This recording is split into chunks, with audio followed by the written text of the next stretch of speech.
So let me translate what the Minister of Defense just given in his joint statement on this occasion after the meeting of the General Border Committee third special session. Members of the public, members of the media, today I presided over the third special session of the General Border Committee or GBC meeting together with General Thea Seha, Deputy Prime Minister and Minister of National Defense of Cambodia at the Ban Pakat Permanent Border Crossing, Pong Namron District, Chanthaburi Province. First of all, I would like to state that throughout the period of the clashes along the border, the government and the armed forces have carried out their duties under clear and unwavering principles, that is, the protection of sovereignty, the safety of the people, and the dignity of the nation. I would like to speak frankly that this situation began with the use of weapons by the Cambodian side, resulting in injuries and fatalities among our personnel.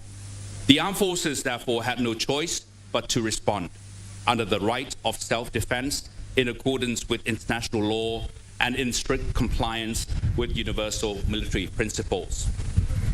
With regard to the consideration of a ceasefire, Thailand has set 3 clear conditions to ensure genuine and sustainable peace as follows. Firstly, there must be an official and sincere declaration of a ceasefire. The Cambodian side announced to the ASEAN Foreign Ministers meeting that it would request a ceasefire starting on the 22nd of December 2025 at 2200 hours. However, after careful consideration, Thailand concluded that a ceasefire could not yet take place if the 2 sides had not engaged in prior discussions.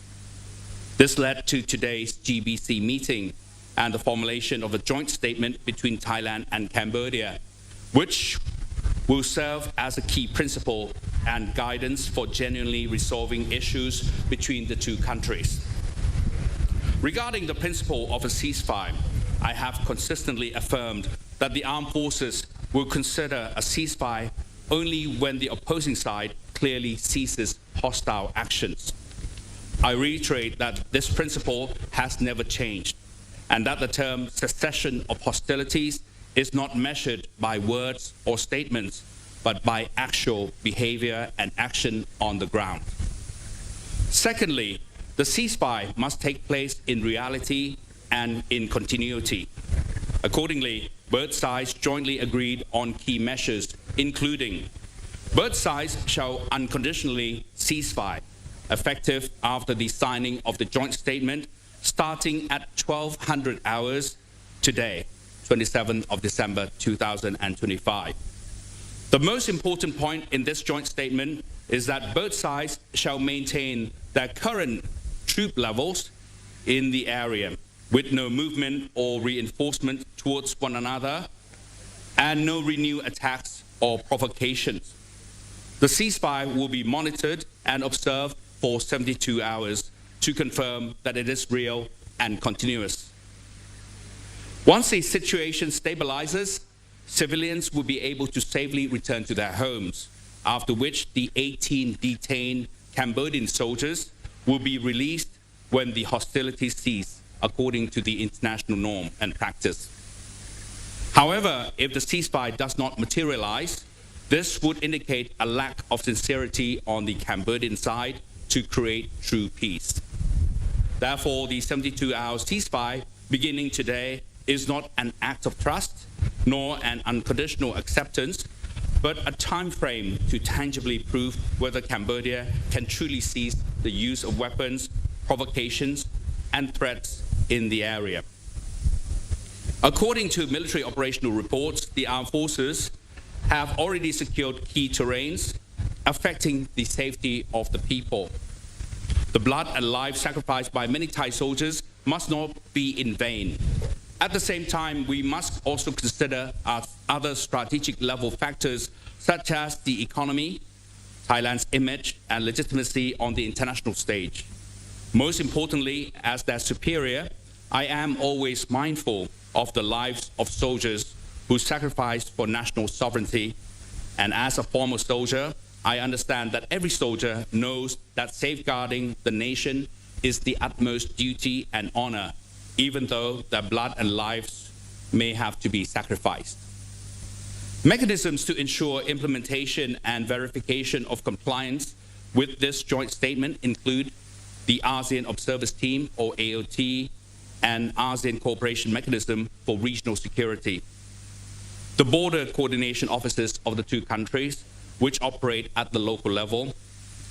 At the policy level, there will be direct communication by hotlines between the Ministers of Defense and the Commanders-in-Chief of both sides. If necessary, senior representatives from both sides will jointly visit the area to resolve issues. In addition, communication teams from both countries will work closely together to prevent misinformation, disinformation, and provide accurate information to the public.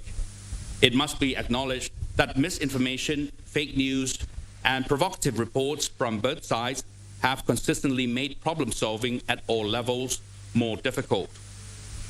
Thirdly, there must be sincere commitment to addressing the landmine issue, which is a humanitarian concern being long prioritized by the government.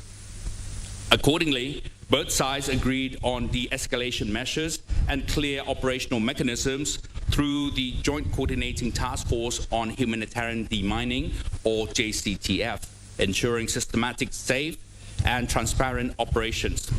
It is emphasized that landmine clearance must be completed and areas made safe before any further surveying and boundary demarcation takes place. Beyond the three conditions required for a genuine and continuous ceasefire, this joint statement also preserves the core substance of existing bilateral agreements between Thailand and Cambodia, particularly compliance with the Ottawa Convention, as well as continued cooperation in combating transnational crime, cybercrime, and human trafficking. To the Thai people, I fully understand the feelings of anger and pain and concern for our nation. The government has never ignored these voices, nor has it underestimated the lessons from past losses if it comes at the cost of excessive loss and injuries of lives of the soldiers and innocent civilians. I express my heartiest and highest respect to all personnel who have performed their duties with courage, endurance, and sacrifice, as well as to the families of those injured and fallen. Your losses are not merely numbers in a report, but a direct responsibility of the government, which must ensure rights, welfare, compensation, speedy care for the wounded, and long-term support for families, as well as serious and continuous post-conflict care for personnel. I reaffirm to the public and to all personnel that this ceasefire is not a retreat from responsibility, but a measured use of diplomacy to resolve this issue.